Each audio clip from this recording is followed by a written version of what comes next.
Good morning. Welcome back to the Red Mic. Happy Thursday. Glad you're here.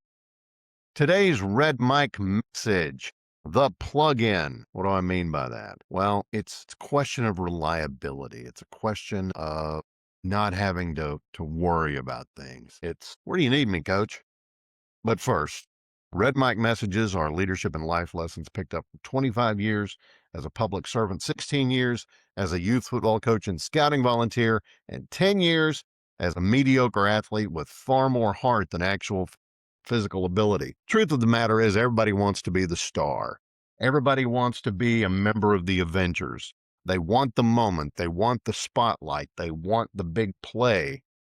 But even as a member of the Avengers, the moment everybody remembers isn't the big battle. It isn't the big speech. It's the sacrifice.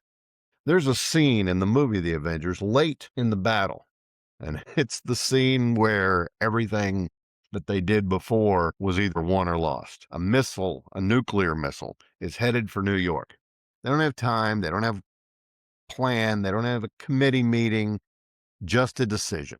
Tony Stark, Iron Man, grabs that missile, manipulates it, turns it, and flies it straight through the portal into space, into unknown, into what he is almost certain is a one-way trip. There's no applause. There's no guarantee that he's coming back. There's no certainty that anybody is ever going to know what he just did, except for maybe those few Avengers that are on the ground there in New York. That was an example of leadership. That was putting team, and honestly putting a lot more than the team, above yourself.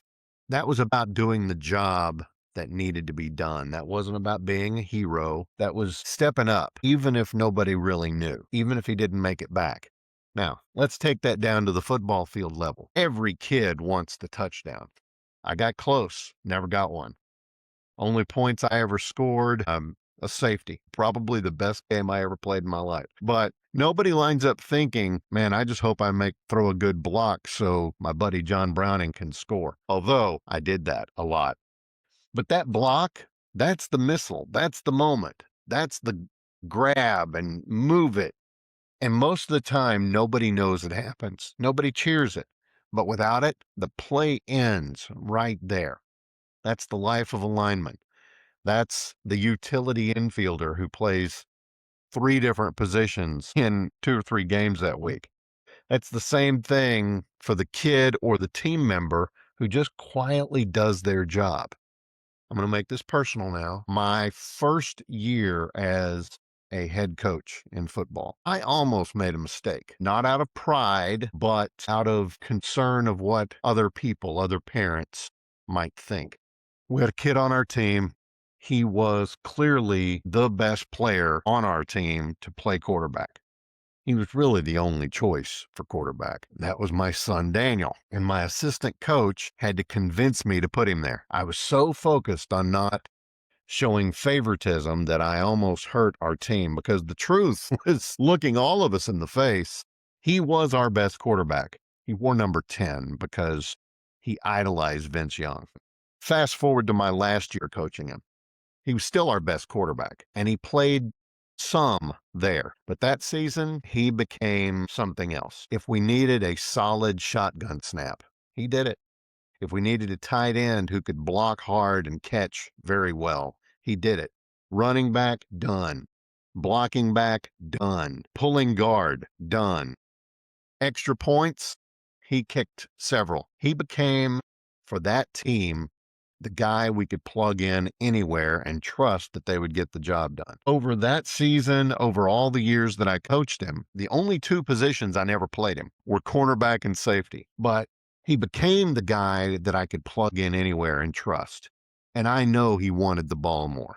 Jimmy McGinney said this in the movie The Replacements. Winners want the ball when the game is on the line. He never let that show, though. He never gave it less than his best. Not once. That's Iron Man grabbing the missile, doing the job, not because it was sexy or cool, but because that's what the team needed, not because it was the spotlight. If everybody would try to be Iron Man in the suit, they might step up and be willing to be Iron Man in that moment that you need them to grab the missile, the one where they might not come back, the one where nobody might see it. the one where credit might never happen.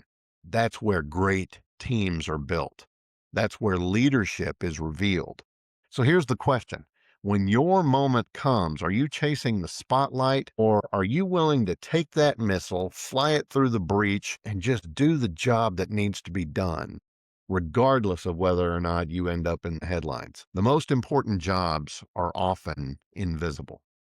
Teams win when players choose responsibility over recognition. Leadership, I think, is measured by what you do when there's no guarantee of return. Role players, well, they don't get the headlines, but I got to tell you, role players are essential to that team's success. The real hero moment is doing the job that nobody else wants, nobody else cares to see, no one else wants to take part in. The hero role is the person who just steps up and says, "Where do you need me, coach?" That's today's Red Mike message. And I'm probably going to embarrass my son with the accolades, but he gets stuff done and he succeeds. A lot of pride. I wish I could say I did it, but I think I've told this story before. He's just wired that way, always has been. He just wants to compete. He just wants to play hard. He just wants to win. I mean, he was 4 years old bowling and got mad because he didn't win. Just something innate about the kid. Again, that's wiring as much as anything else. I mean, I know my wife and I put him on the right path, but he just blows me away. Try to be that kind of person in your organization. Knock people dead. Anyway, that was today's Red Mike message. I appreciate you guys being here. I hope the message that I was trying to get to you came through. Sorry for the self-indulgence today to talk about my kid a little bit, but again, he makes me proud all the time.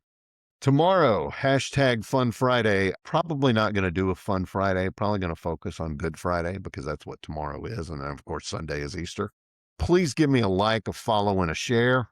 Also, a shout out to my buddy John Browning. I hope he didn't mind me knocking his name around a little bit today. I love you guys. I'll see you again tomorrow. And until next time, don't forget, life is short. Drink the bourbon.